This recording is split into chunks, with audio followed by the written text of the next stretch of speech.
Desperate search is continuing for survivors on the Indonesian island of Sulawesi after Friday's earthquake and tsunami. More than 800 people are known to have died, but officials have warned the number could reach the thousands. In the coastal city of Palu, it's believed hundreds are still trapped in rubble. Ian Wolverton is with the Red Cross and was in Aceh in the wake of the 2004 Boxing Day tsunami. He joins me now from Melbourne. Thanks for your time today. How difficult is it to get to the worst affected areas? Look, I think we're still trying to get a sense of exactly how much damage has been caused by this quake and tsunami. Clearly, it's a very significant humanitarian disaster. The Red Cross, through our partners, Indonesian Red Cross, have been on the ground since the onset of the crisis on Friday. But we're still to find out to the worst affected areas. We've got helicopters in the air right now doing assessments of the worst affected areas so that we can direct aid to those places that most need it as quickly as possible. We're hearing a lot about the lack of equipment to move through the rubble to help search for survivors. How quickly can that equipment get to where it's needed? Yeah, it's very difficult. I mean, thousands of homes have been damaged or destroyed. People are sleeping out on the street at the moment because they're very concerned about aftershocks.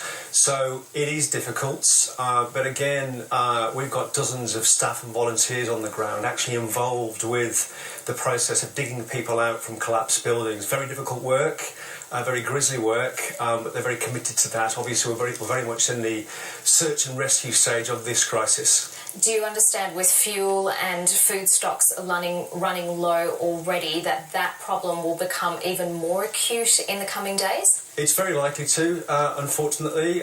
We do know that the airport is now starting to open up to relief supplies, so of course that's very welcome indeed.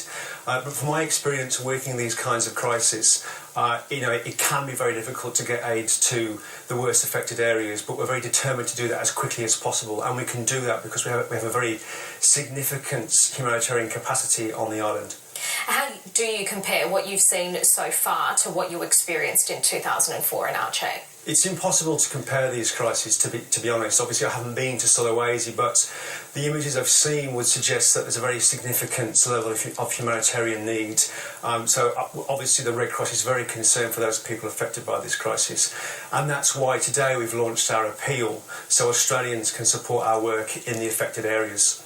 And what's been the response so far? So far it's been really good. The appeal's only been open for a couple of hours, but we're already starting to receive significant levels of interest and donations from the Australian community. Anyone out there that wants to support us can do so by calling 1-800-RED-CROSS or visiting our website redcross.org.au.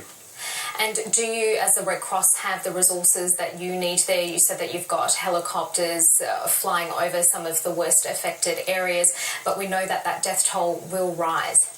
Yeah, that's right. I mean, the Indonesian Red Cross are extremely well drilled at dealing with these types of crises. So we're confident that we're going to be able to provide as much support as possible, but clearly the humanitarian needs are very high and we still don't know the true extent of the impact of this. So we're very mindful to ensure we can provide as much support as possible to those people affected by this crisis. And does the Indonesian government have the resources to respond to a crisis like this? Again, it's the Indonesian authorities are extremely well drilled at working in these types of crises. Of course, they're very much affected by quakes and tsunamis quite frequently, unfortunately. So, they're doing their very best in a very difficult situation, and will continue to do so. But they are very well drilled in these situations.